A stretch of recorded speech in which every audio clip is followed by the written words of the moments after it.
ഒരു വീട് വെക്കുമ്പോൾ ഒന്നുകിൽ അത് സ്ക്വയർ ആയിരിക്കണം അല്ലെങ്കിൽ റെക്ടാങ്കിൾ ആയിരിക്കണം എന്നാണ് വാസ്തു നിയമം. ഇപ്പൊ ഞാൻ അടുത്ത സമയത്ത് കൊല്ലത്തൊരു വീട് കൺസൾട്ടിങ്ങിന് പോയപ്പോഴത്തേക്കും ആ വീടിന്റെ നോർത്ത് ഈസ്റ്റ് ഭാഗം അവര് മിസ്സിംഗ് ആക്കിക്കൊണ്ടാണ് അവർ ആ വീട് ചെയ്തിരിക്കുന്നത്. നോർത്ത് ഈസ്റ്റ് ഭാഗം മിസ്സിംഗ് ആക്കി.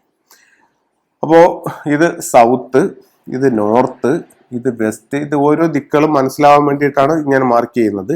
South east, south west. നമ്മൾ എത്ര പ്ലാൻ വരച്ചാലും വാസ്തുവിനെ പറ്റിയോ ഫെങ്ഷുയെ പറ്റിയോ എന്ത് സംസാരിച്ചാലും ഈ 8 ദിക്കുകളെയും ബ്രഹ്മസ്ഥാനത്തെയും വെച്ചിട്ടേ നമുക്ക് സംസാരിക്കാൻ പറ്റത്തുള്ളൂ. കാരണം അതിന് അതിൻ്റെതായിട്ടുള്ള പ്രാധാന്യമുണ്ട്. ഓരോ ദിക്കുകളെയും ബേസ് ചെയ്തിട്ടാണ് നമ്മൾ വാസ്തുവിലായാലും ഫെങ്ഷുയിലായാലും ഓരോ കാര്യങ്ങളും പറയുന്നത്. ഇപ്പോൾ ഈ പ്ലാൻ കാണുമ്പോൾ അറിയാം, ഇത് നോർത്ത് ഈസ്റ്റ് ആണ്, ഇത് നോർത്ത് വെസ്റ്റ്, അങ്ങനെയൊക്കെയാണ്. ഇപ്പൊ ഞാൻ ആ വീട്ടിൽ പോയപ്പോഴത്തേക്കും അതിൻ്റെ നോർത്ത് ഈസ്റ്റ് ഭാഗം മിസ്സിംഗ് ആയിട്ടാണ് അവർ വീട് പ്ലാൻ ചെയ്തിരിക്കുന്നത്. ഒരു കാരണവശാലും നോർത്ത് ഈസ്റ്റ് ഭാഗം മിസ്സിംഗ് ആകാൻ പാടില്ല. മിസ്സിംഗ് ആകാൻ പാടില്ല എന്ന് പറഞ്ഞാൽ എങ്ങനെയാണ്? ഇത്രയും കൂടെ വന്നാൽ മാത്രമല്ലേ ഈ വീട് സ്ക്വയർ അല്ലെങ്കിൽ റെക്ടാങ്കിൾ ഷേപ്പിലേക്ക് വരുന്നുള്ളൂ. ഇത്രയും ഭാഗം അവർ ഒഴിച്ചിട്ടു, ഒരു ആവശ്യമില്ല അത്രയും ഭാഗം ഒഴിച്ചിട്ടിട്ട് ആരും ഒരു പ്ലാൻ വരച്ചു കൊടുത്ത് അവർ ചെയ്യാനുണ്ടെന്നൊക്കെയാണ്. അപ്പോൾ ഇങ്ങനെ ഒഴിച്ചിട്ടപ്പോൾ അവർ എൻ്റെ അടുത്ത് ചോദിച്ചു, സാർ ഞാൻ പറഞ്ഞു ഇത് വീടിന്റെ വാസ്തു തെറ്റിയാണല്ലോ, നോർത്ത് ഈസ്റ്റ് ഭാഗം ഒഴിഞ്ഞു കിടക്കുകയാണല്ലോ, ഈ നോർത്ത് ഈസ്റ്റ് ഭാഗത്ത് ഒഴിഞ്ഞു കിടന്നാൽ നമുക്ക് എന്ത് ബുദ്ധിമുട്ടാണ് വരുന്നതെന്നുള്ളതായിരുന്നു അവരുടെ ചോദ്യം. അപ്പോഴത്തേക്ക് നോർത്ത് ഈസ്റ്റ് ഭാഗം നമുക്ക് വാസ്തുവിൽ എന്താ പറയുന്നത്, വടക്ക് കിഴക്ക് ഭാഗത്ത് ശിരസ് വെച്ച് ഒരു വാസ്തു പുരുഷൻ അതിനകത്ത് ആ വീട്ടിൽ കിടക്കുന്നതായിട്ടാണ് പറയുന്നത്. അപ്പോൾ വടക്ക് കിഴക്ക് ഭാഗത്ത് എന്താ വന്നിരിക്കുന്നത്? വാസ്തു പുരുഷന്റെ ശിരസ്സാണ് വന്നിരിക്കുന്നത്. ഈ വീട്ടിൽ എന്ത് സംഭവിച്ചു? ഇത്രയും ഭാഗം ഇല്ല. ഇത്രയും ഭാഗം ഇല്ലെന്ന് പറഞ്ഞു കഴിഞ്ഞാൽ ശിരസ് വരുന്ന ഭാഗം വീട്ടിൽ കട്ടായി പോയി.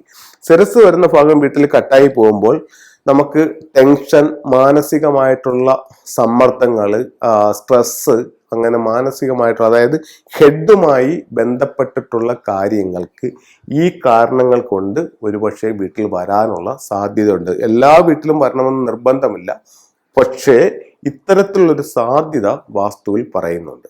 അപ്പൊ അതുകൊണ്ട് വടക്ക് കിഴക്ക് ഭാഗം യാതൊരു കാരണവശാലും മിസ്സിംഗ് ആകാൻ പാടില്ല. മിസ്സിംഗ് ആയി കഴിഞ്ഞാൽ കുട്ടികളുടെ വിദ്യാഭ്യാസത്തെ ബാധിക്കും. തലയ്ക്ക് മുകളിൽ, അതായത് കഴുത്തിന് മുകളിലേക്കുള്ള ഭാഗങ്ങൾക്കുള്ള എന്തെങ്കിലും തരത്തിലുള്ള ബുദ്ധിമുട്ടുകൾ, ചെവി വേദന, കണ്ണിന്റെ പ്രശ്നം, അല്ലെങ്കിൽ തലവേദന, അല്ലെന്നുണ്ടെങ്കിൽ ഈ പറയുന്ന സ്ട്രെസ്, അങ്ങനെയുള്ള പ്രശ്നങ്ങൾക്കൊക്കെ വരാനുള്ള സാധ്യത ഈശാനകോണ് നഷ്ടപ്പെട്ടു പോയാൽ ഉണ്ടാവും. ഇത് കേട്ടാരും പേടിക്കേണ്ട കാര്യമില്ല. ഒരു പ്രശ്നമുണ്ടെങ്കിൽ അതിനൊരു പരിഹാരവുമുണ്ട്. ഇത്തരത്തിൽ എന്തെങ്കിലും ബുദ്ധിമുട്ടുകളുണ്ട്, ഞാൻ ഈ പറഞ്ഞ കാര്യങ്ങളുണ്ടെങ്കിൽ നിങ്ങളൊരു നല്ലൊരു ഫെങ്ഷി കൺസൾട്ടന്റിനെ കാണിച്ചുകൊണ്ട് അതിന്റെ കറക്ഷൻ എടുത്താൽ ഉറപ്പായിട്ടും അതങ്ങ് മാറി ക്ലിയർ ആവുന്നതായിരിക്കും. അങ്ങനെ എന്ത് പ്രശ്നമായാലും ശരിയല്ല, അതിനെ നമുക്ക് ക്ലിയർ ചെയ്തെടുക്കാവുന്നതാണ്. അപ്പോൾ ഇത്തരത്തിലൊരു ബുദ്ധിമുട്ടുണ്ടെങ്കിൽ ഈ രീതിയിലുള്ള സാധ്യതകൾക്ക്, ഈ രീതിയിലുള്ള പ്രശ്നങ്ങൾക്കുള്ള സാധ്യത വളരെ കൂടുതലാണ്. അപ്പൊ എല്ലാവരും ഇതൊന്ന് മനസ്സിലാക്കി അതിന് വേണ്ടുന്ന പരിഹാരങ്ങൾ ചെയ്യുന്നത് നല്ലതായിരിക്കും. ഇതിപ്പോ ഒരു ദിക്കിന്റെ കാര്യം മാത്രമാണ് പറഞ്ഞത്. വേറെ 2-3 കാര്യങ്ങളോടെ ഞാൻ പറയാം. ഈ ഇപ്പോ വടക്ക് കിഴക്ക് ഇല്ല, ഈ വീടിന്റെ വടക്ക് പടിഞ്ഞാറാണ് നഷ്ടപ്പെട്ടു പോയെന്ന് വെച്ചു. അതായത് വീട് എടുത്തപ്പോൾ വടക്ക് പടിഞ്ഞാറ് ഭാഗം നഷ്ടപ്പെട്ടു പോയി. ഈ വീടിനെ സംബന്ധിച്ച് പറയുകയാണെങ്കിൽ ഗൃഹനാഥന്റെ അഭിവൃദ്ധി ഇല്ല. നമ്മളെ സപ്പോർട്ട് ചെയ്യുന്ന ആൾക്കാർ പൊതുവെ കുറയും, ബന്ധുക്കളിലും അയൽക്കാരിലും. ഡെയിലി വരുമാനമില്ല എന്നീ വിഷയങ്ങൾ ഈ വീട്ടിലുണ്ടാവും. എന്തുകൊണ്ടാണ്? വടക്ക് പടിഞ്ഞാറ് ഭാഗം ഗൃഹനാഥന്റെ ദിക്കാണ്, അവിടെ നഷ്ടപ്പെട്ടു പോയി. ഓക്കെ, ഓരോ ദിക്കുകളും നഷ്ടപ്പെട്ടു പോയാൽ ഉണ്ടാകാവുന്ന ബുദ്ധിമുട്ടുകളെ പറ്റിയാണ് ഞാൻ പറയുന്നത്. തെക്ക് പടിഞ്ഞാറ് ഭാഗം, അതായത് കന്നിമൂലയാണ് നിങ്ങൾക്ക് മിസ്സിംഗ് ആയിട്ടുണ്ടെങ്കിലോ വീട്ടിൽ എത്ര പൈസ വന്നാലും നിൽക്കില്ല. നാളേക്ക് 10 പൈസ മാറ്റി വെക്കാനായിട്ട് സാധിക്കില്ല. ഭാര്യയും ഭർത്താവും തങ്ങളിൽ അഭിപ്രായ വ്യത്യാസങ്ങൾ ഉണ്ടാവും. അങ്ങനെ ഓരോ ദിക്ക് നഷ്ടപ്പെട്ടു പോയാലും അതിൻ്റെതായിട്ടുള്ള പ്രശ്നങ്ങൾ നമ്മുടെ വീട്ടിലുണ്ടാവാനുള്ള സാധ്യത വാസ്തുവിൽ പറയുന്നുണ്ട്. അപ്പോൾ ഒരു കാരണവശാലും ഒരു ദിക്കും നഷ്ടപ്പെട്ടു പോകാൻ പാടില്ല. ഒരു വീട് വെക്കുമ്പോഴത്തേക്ക് എത്ര മൂലകൾ ഉണ്ടാവും? ആകെ 4 മൂല. നിങ്ങൾ ഓരോരുത്തരും നിങ്ങളുടെ വീട് പരിശോധിച്ച് നോക്കൂ, നിങ്ങൾക്ക് എത്ര മൂലകളുണ്ടെന്ന്. 4 മൂലയല്ല, അതിൽ കൂടുതലാണെന്നുണ്ടെങ്കിൽ ഉറപ്പായിട്ടും വാസ്തുപരമായിട്ട് വീടിന് മിസ്റ്റേക്കുകൾ കാണാനുള്ള സാധ്യത വളരെ കൂടുതലാണ്. അപ്പം ഇത്തരത്തിലുള്ള ഓരോ കാര്യങ്ങളും നിങ്ങളൊന്ന് മനസ്സിലാക്കുക. അതനുസരിച്ച് വീടിനൊന്ന് ക്രമീകരിക്കുകയാണെന്നുണ്ടെങ്കിൽ നമുക്ക് തടസ്സമായി നിൽക്കുന്ന പ്രശ്നങ്ങളെ ഒഴിവാക്കിക്കൊണ്ട് ജീവിതത്തിലേക്ക് വിജയിച്ചു പോകാനായിട്ട് വാസ്തുവിലൂടെ അല്ലെങ്കിൽ ഫെങ്ഷുയിലൂടെ നമുക്ക് സാധിക്കുന്നതാണ്. ഫെങ്ഷുയുടെ ചില ടൂൾസ് നോക്കാം.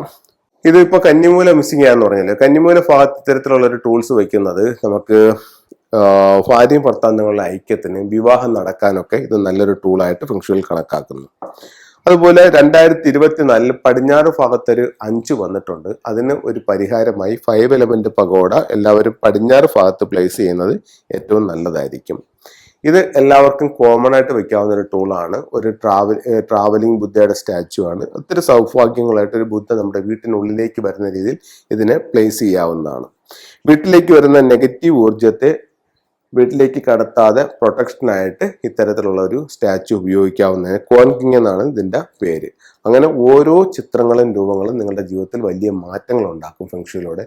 എല്ലാവർക്കും എല്ലാ ഐശ്വര്യങ്ങളും ഉണ്ടാവട്ടെ എന്ന് പ്രാർത്ഥിച്ചുകൊണ്ട് നിർത്തുന്നു. നന്ദി, നമസ്കാരം.